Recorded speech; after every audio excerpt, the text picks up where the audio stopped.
So when I went to law school, when I started law school, it was actually the very first time in my life that I had to buy my own furniture.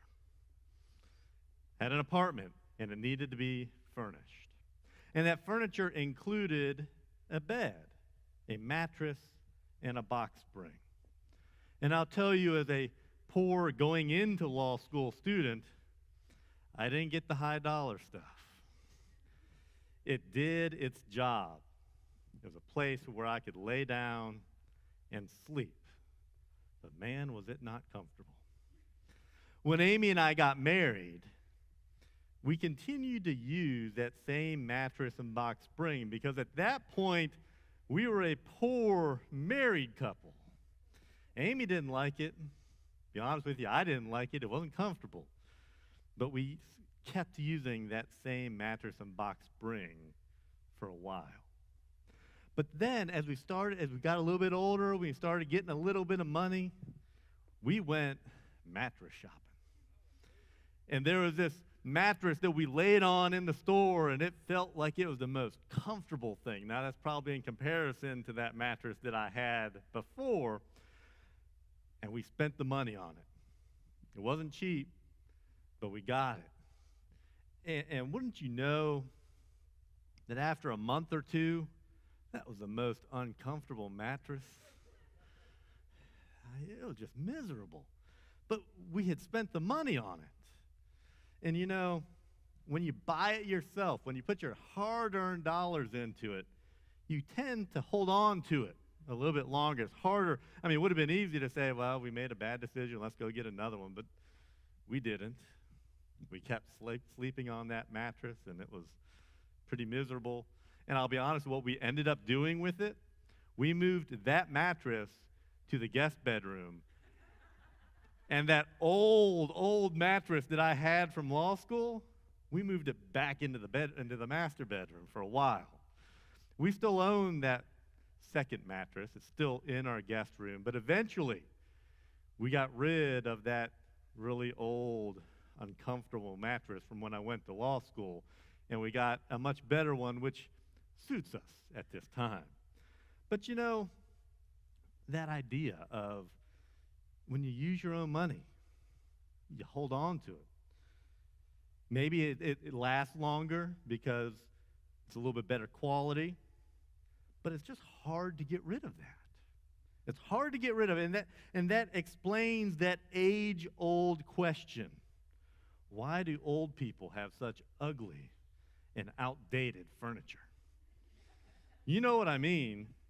The shag carpet, the teak furniture, the olive green and brown appliances. I hope none of you still have that. But you know what I mean. Why do old people hold on to that? When you go visit your grandparents, you go visit them, it's like you're in a time machine going back in time. But it's because they spent that hard-earned money on it. And it's hard to get rid of it unless it breaks down. It's hard to put out some more money for something when you don't have to. Heavenly Father, Lord, I just want to ask your presence to be here today. Lord, just help us to hear the message that you want us to hear. In your Son's name, amen. You see, now that I'm getting older, or maybe I'm already old, I don't know, it depends on who you ask, I'm starting to understand all of this. It's hard to get rid of things you spend your money on, especially when they're still functional and when they still work. But the bigger principle at work here, you see, furniture is one thing. Your life is another. Irrelevance costs you more, far more, when it permeates what you do, how you communicate, and whom you influence. You know, we've been in this series called Didn't See It Coming. We've looked at 3 weeks. This is the fourth week in it. And Luke, I'm not getting my slides up front. First week, we looked at cynicism. Second week, we looked at compromise. Then last week we looked at disconnection. But this week, we're going to look at irrelevance. I can get to that slide. There we go. Irrelevance. You see, irrelevance happens when the language, the methods, and the styles that you use no longer connect to the culture and to the people around you. It's speaking a language people no longer understand or no longer appreciate. And eventually, you will lose the ability to communicate meaningfully if you become irrelevant. It can leave you frustrated and maybe even confused as you don't understand why people just don't get you anymore. Or maybe you might not even realize it's happening. You might not even realize that you have become irrelevant. But you see, when irrelevance catches you off guard, it hurts. You know, that once sharp leader who's now 50 and out of work and can't get another job. That filmmaker that everyone used to watch a couple decades ago and now can't get a film released anymore. That dad who coached a Little League and was idolized by all the kids on the team now just sits at home in front of the TV living through the glory days. Irrelevance.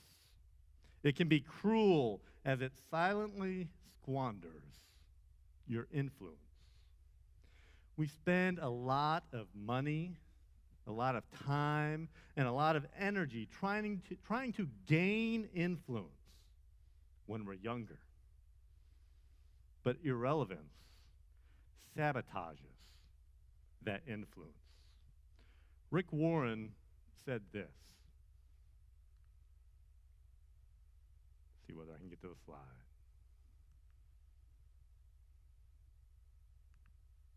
Rick Warren said, when the speed of change around an organization is faster than the speed of change inside the organization becomes irrelevant. So a question for you this morning. Has the church become irrelevant? Looking at that definition, when the change of an organization is faster,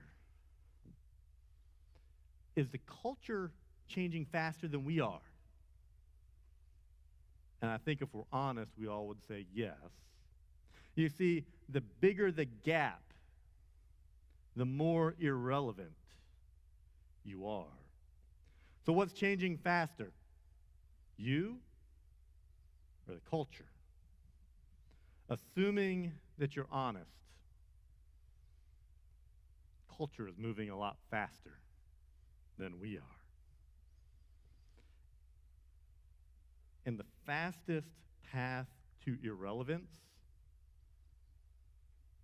is to stop changing. If you want to become irrelevant, stay how you are today and don't change. And in a little while, if not already, you will become irrelevant. And I'm not talking about a kind of a soul level change.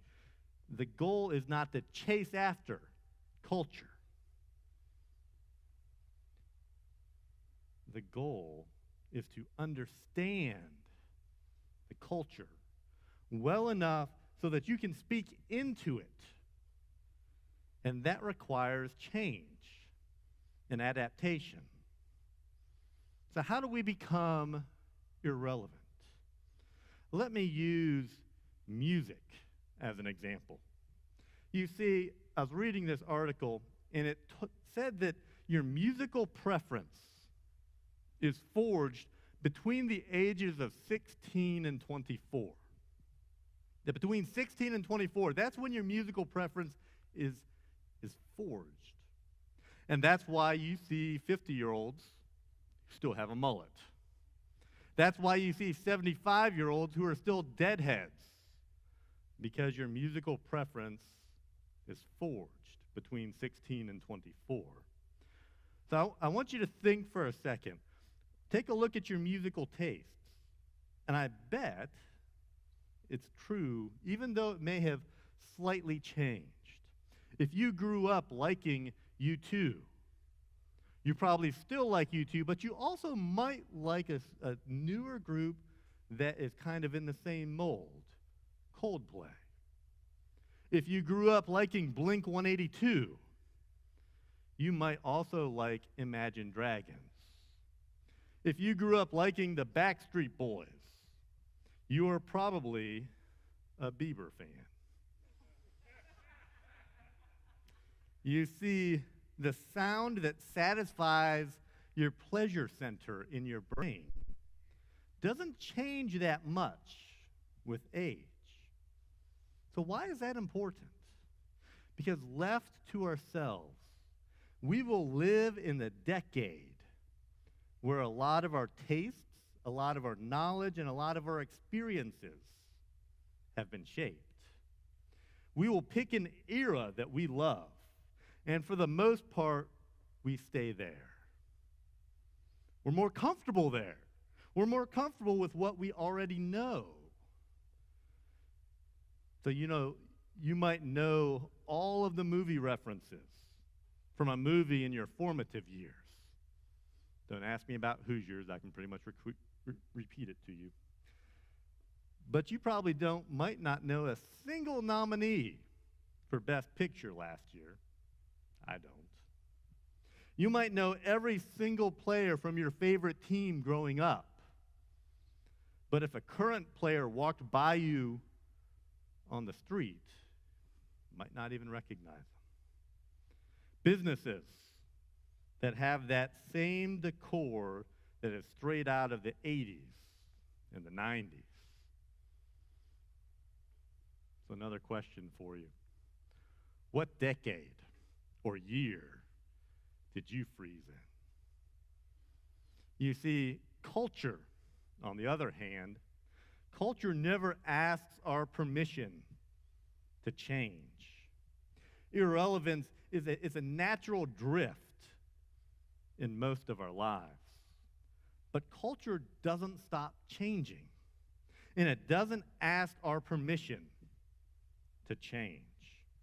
Industries, they transition. Technology evolves. Markets will adjust. Values will shift from generation to generation. Think about all the change that you've experienced in your lifetime. It's just staggering. No matter how old you are, if those on the upper end probably have a whole lot more change, but no matter how old you are, the amount of change in your lifetime, it's just staggering. And yet no one asked you if any of that change was okay. They didn't get your permission before it happened. And you see, that's how irrelevancy happens. Why what worked a decade ago just doesn't seem to work any longer. Something has changed, and you were the last to know. Welcome to irrelevance. Now, if I sound a bit judgmental today, I'm not trying to sound that way. You see, I'm working just as hard as everyone else to keep up with the times. That's why I get this new hairstyle. That's why I wear skinny jeans. That's why I wear this long t-shirt that, to be honest with you, I thought was a nightgown the first time I put it on. I don't understand this stuff. But times change. The next generation will almost always be better, faster, and stronger than we are. So how do we keep from becoming irrelevant? Simple. Keep changing. learning and evolving. You see, change fights off irrelevance. Now, that may sound simple, but it is not. The older you get, the harder it is to change. Culture keeps changing. So do you. You see, the barrier to change, anything that deviates from your default, from your normal, feels unfamiliar to us. It feels challenging and maybe even threatening. But that gap between current culture and your default continues to grow. It can make you feel strange, like maybe even a stranger in this world. You see, change is the only thing that can bridge that gap to keep your job skills fresh. You take additional courses. To keep your language up to date. It'll help keep you connected to your kids and your grandkids. And I know someone out there might be thinking, maybe giving me a little bit of pushback this morning, and that's okay. You're thinking, well, God never changes. Absolutely. His values never change. But your willingness to change gives you the ability to communicate timeless truths in a way to reach those who come after you. If you want to influence the next generation, you have to embrace change. Don't believe me? You know, a little while ago, Amy needed new tires on her car. And I waited and waited and waited. Why was I waiting to get those new tires on her car? Well, one, it's expensive, but it is just inconvenient as all get out to go wait for them to put new tires on a vehicle. But one night, you know, when the first hurricane came through and it was raining hard and she was driving home from work, she started hydroplane, almost got into a wreck. What do you think I did fairly soon after that? I got those new tires. You see, the pain associated with the status quo just became greater than the pain associated with the change. And that is the moment when most of us are willing to change. I mean, we all know that we should probably eat less and exercise more, but we don't do that until we get that diagnosis. We don't think that our attitude and our behaviors are bad until your spouse threatens to leave you. Change is painful, and that's why we resist it. That's why we keep doing the same old things over and over again. Church leaders resist change too. We cling to the way that things were done in the past. You know, the decline of faith in our culture, the decline in church attendance during the last several decades, it's become significant.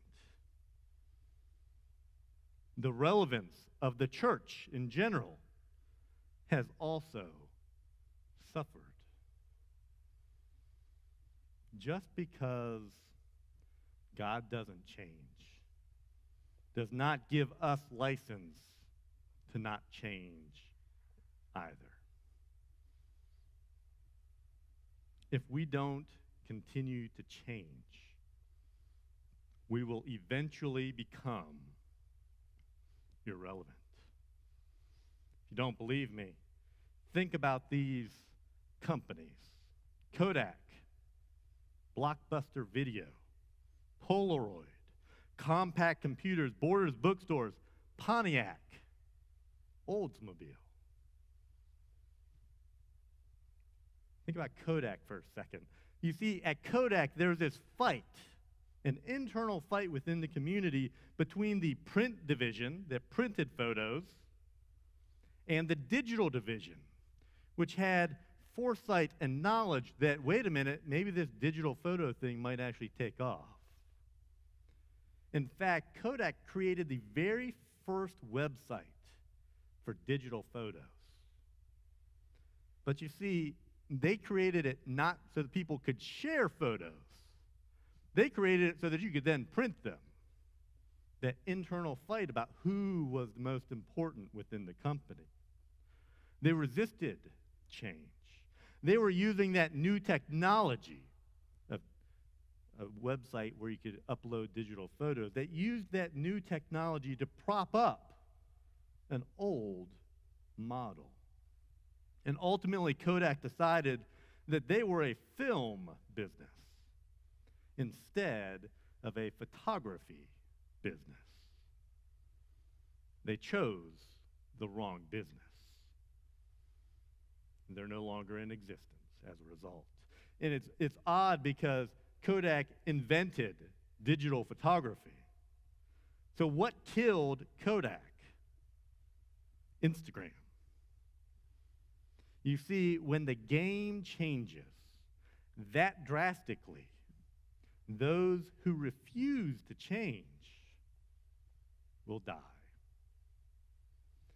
And that's what many churches are doing.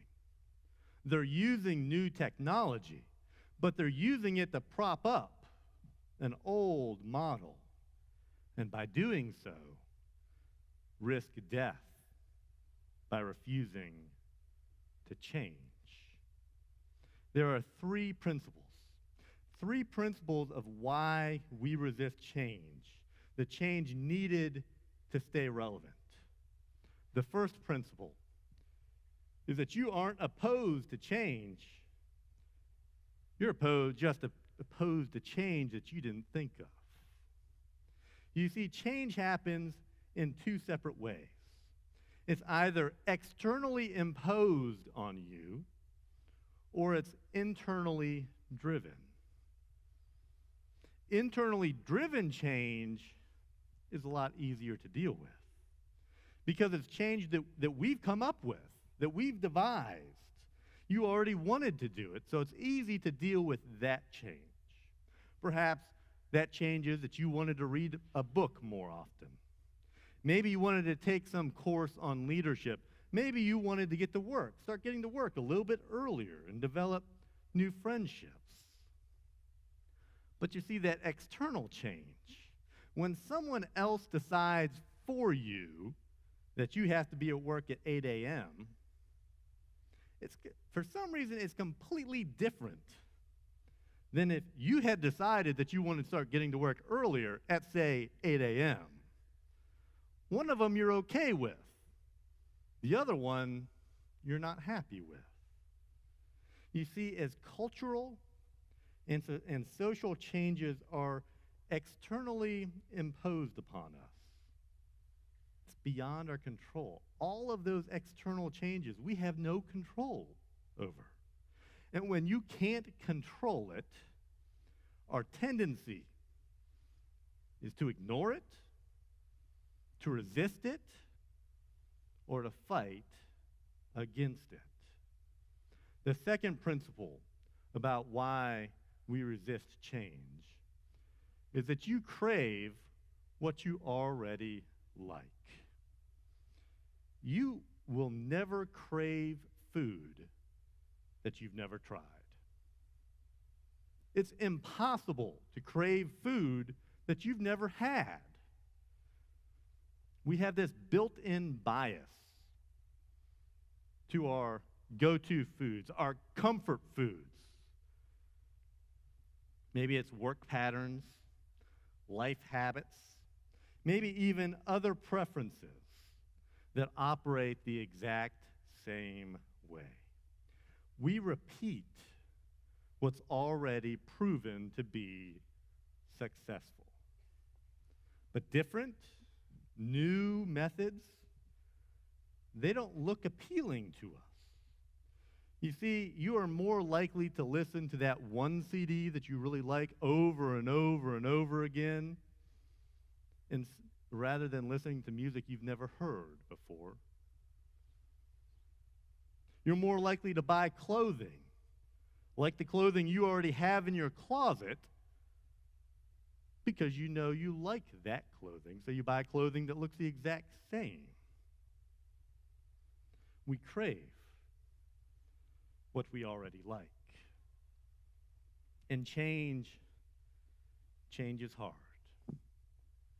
You see, a change that's coming to Taft, that's hard, because we crave what we already like. You guys like our lunches? Lunches here at Taft are pretty amazing. They are, in my opinion, the best lunches you will find anywhere in the Triad, probably even further away.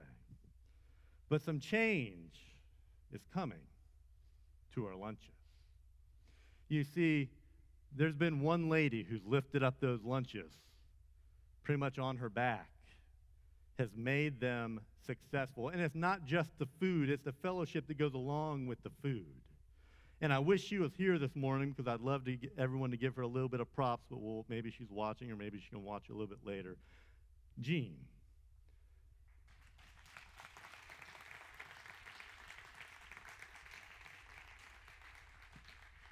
I think Jean has single-handedly probably done more for this church through those lunches and growing this church through that fellowship than any of us. Some changes are coming. Jean has decided to step down from leading our lunches and our meals. And I know that there's not a single person here who can take over that role. I'm not sure there's a person humanly possible to take over that role. So we're going to need some help. We're going to need people to step up and to help us tackle this next challenge, this next change that's coming. You see, it's easy to crave what you already like, but sometimes change is necessary. Sometimes change can be good. And I'll tell you, this week, trying to figure out how we're going to do lunch and breakfast, it was not feeling very good. But this too shall pass, and we will get through it stronger than what we started. The third principle that causes us to resist change is that you encounter problems with success. That may sound a little odd, that why would you have problems when you're successful? But you see, you usually become successful because you embraced change. You found a competitive advantage. You started something new. You're maybe the first to the market. It's that change that made you successful in the first place. But once you achieve a measure of success, a whole new dynamic starts to kick in. Success starts to make you conservative. The more successful you are, the less likely you are to change.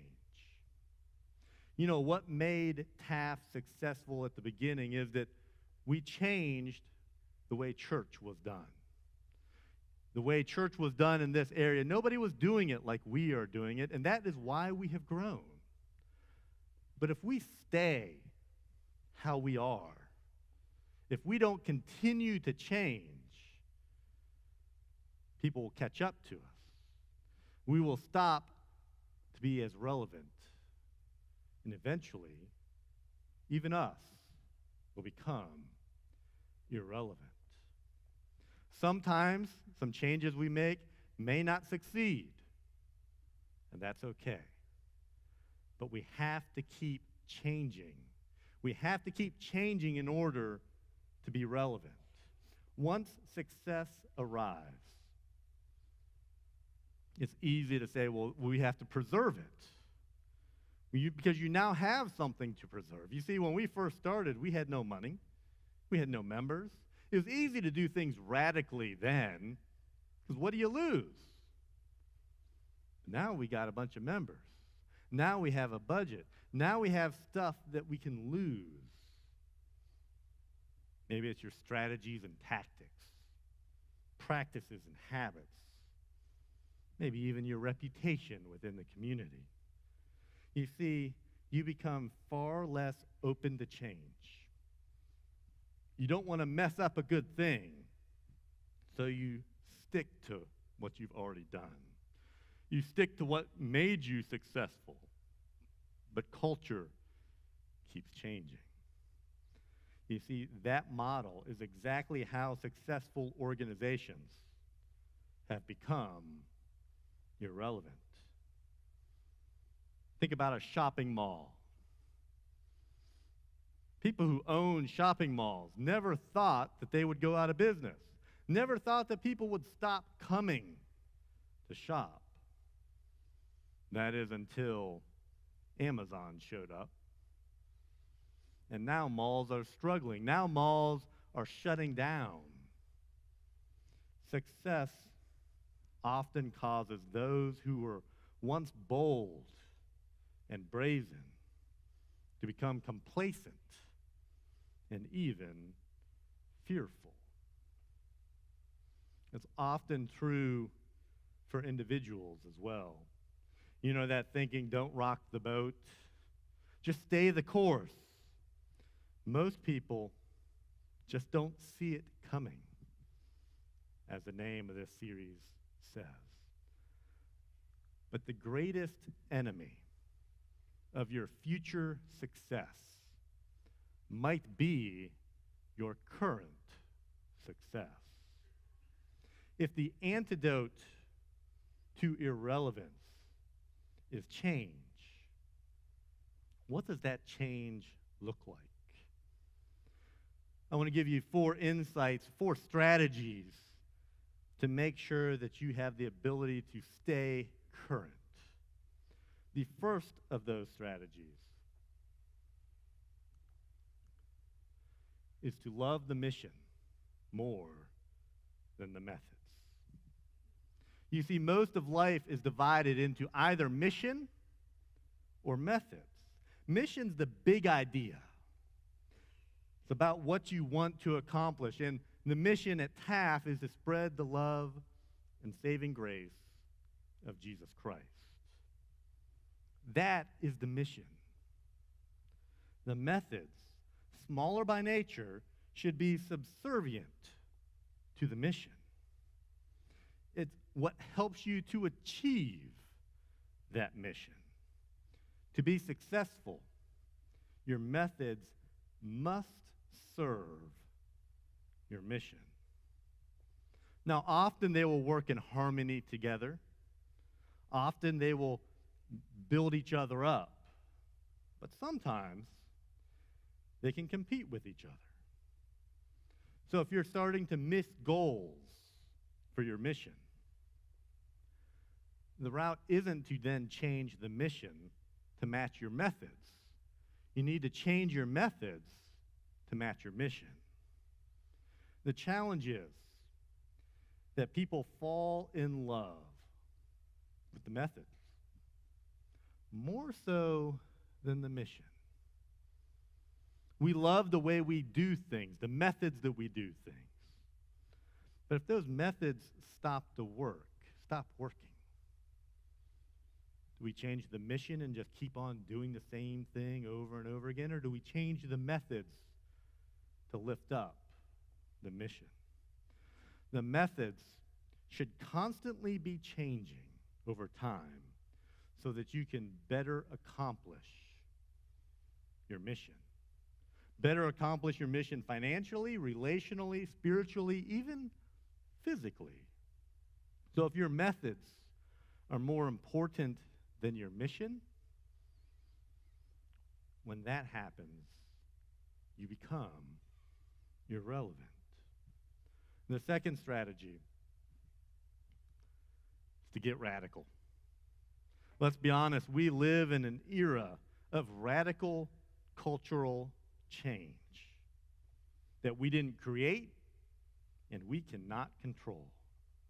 Now, as a result of that, you might be tempted to slow down a bit,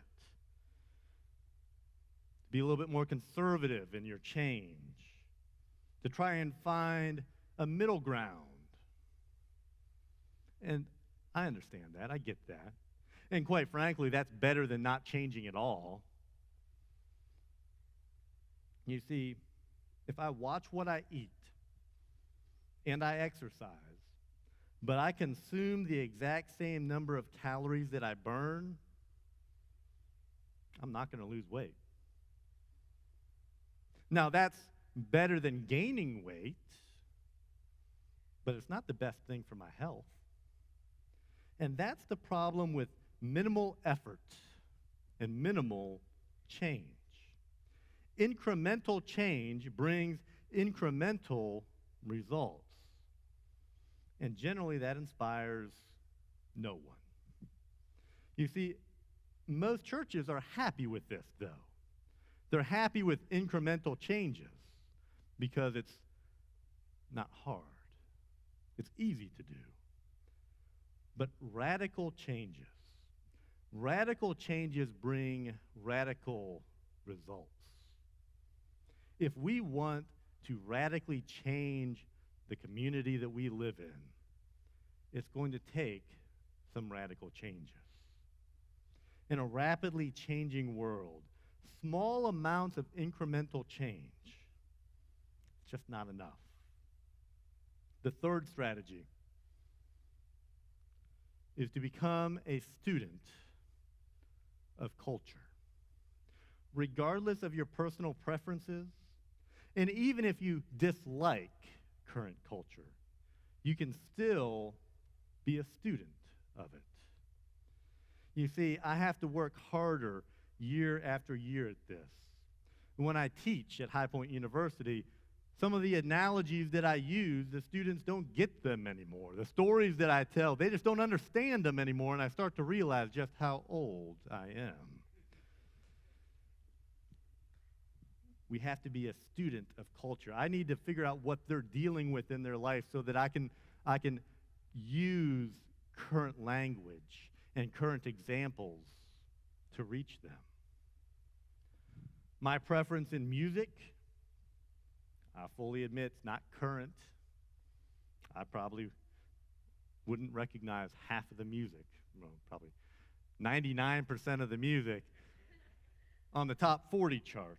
But perhaps, if they even have a top 40 chart anymore, I don't. That's how outdated and irrelevant I've become. Perhaps I should go online and start listening to the current music. Not because I may suddenly like it, not because I want to go out and buy it, but because I need to know what's popular. I need to keep up on the current culture if we want to reach people living in that culture. You see, people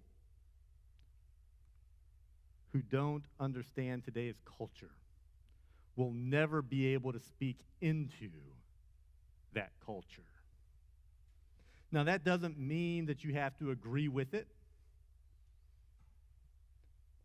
but an understanding of it is a prerequisite to being able to influence it. The fourth strategy is to surround yourself with younger people.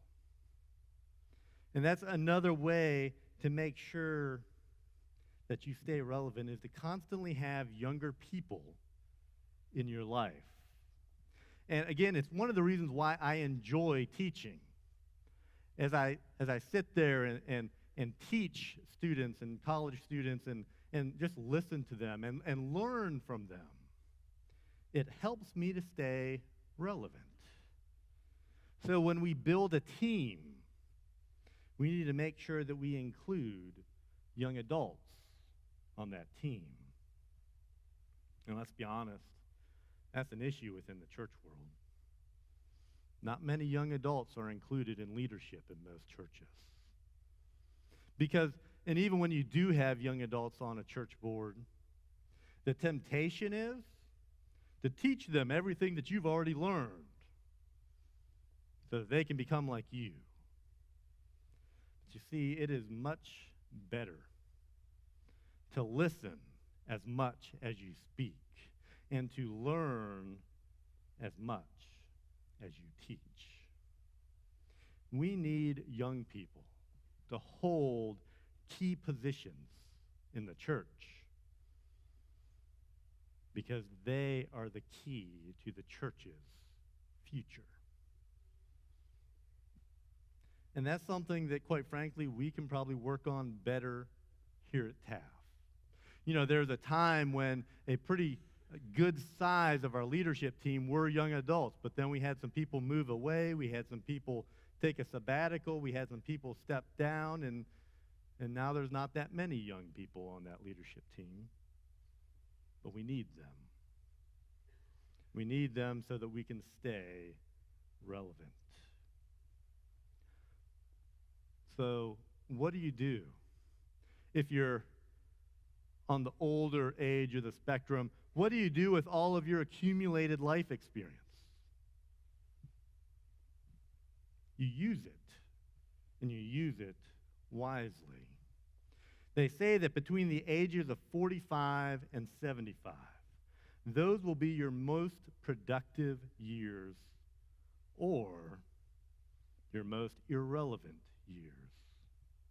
You can give that lifetime of knowledge, that lifetime of insight and wisdom back to the culture instead of complaining about the culture. You can leverage that past experience and the present to make a better future. So growing old does not necessarily mean growing irrelevant, thank goodness. Because if you grow old wisely, you can actually achieve your most relevant days in those golden years. Now I know that change isn't easy, and that we have this innate desire to resist that change, and that's understandable. But what happens when you resist the status quo, when you embrace radical ideas and approaches, when you study the culture around you, and you surround yourself with younger people? When you do that, change becomes familiar, becomes a way of life. Now, that change will feel strange, difficult, maybe even foreign at first, and to some extent, those feelings may never go completely away. But if you stick with it and decide that you're not going to stop evolving, you're not going to stop changing, change becomes transformation. Now, it won't happen right away, but eventually you will start to realize that you have been transformed. You are no longer who you used to be. And the difference between change and transformation is powerful. On the outside, they may look pretty similar. You're not going to see a big external difference in a person, but on the inside, the transformed person is significantly different. You see, they no longer want to go back to the way things used to be. They embrace the future more than they embrace the past. They're willing to leave the good old days right where they belong in the good old days. They realize that the best days are still ahead of them. And when they realize that, it brings hope. It brings excitement, and it brings joy. But failing to change often leads to regret. You yearn for what might have been. That job that you should have taken, but you didn't, leads to regret. That girl that you should have asked out on a date, but didn't, can lead to regret. That stock that you should have bought or that lottery ticket that you should have bought can lead to regret. The failure to pay the extra $1 for the mega plier. Did you guys hear about that? Somebody won $1 million in that lottery, and if they had paid $1 more and hit the mega plier, they would have won $3 million. Saving $1 cost them $2 million. That is regret. Maybe that apology that you should have made but never did. It's regret. So change is hard, but the right kind of change brings about much good. Now, you may prefer to do things the same old way and to keep everything the way that we've always done it. But for the sake of the next generation, for the sake of contributing to culture throughout your lifetime, don't just intend to change. Actually, change, or you'll end up living a life of regret. So the key to seeing transformation take root in your life, keep changing, keep experimenting, and keep taking risks. Heavenly Father, I just want to thank you for the fact that you weren't willing to do the same old thing over and over again, that you were willing to take a radical change and a radical risk in coming to this earth to die for us. You took the greatest risk and you made the greatest change that anyone ever could. Help us to realize, in order to maintain our relevance, we have to embrace change. Help us to make that realization, and help us not to fight against it. Help us to realize that for this current generation and for the generations to come, that we have to be willing to change. That we have to be willing to make radical change if we want to achieve radical results. In Jesus' name, amen.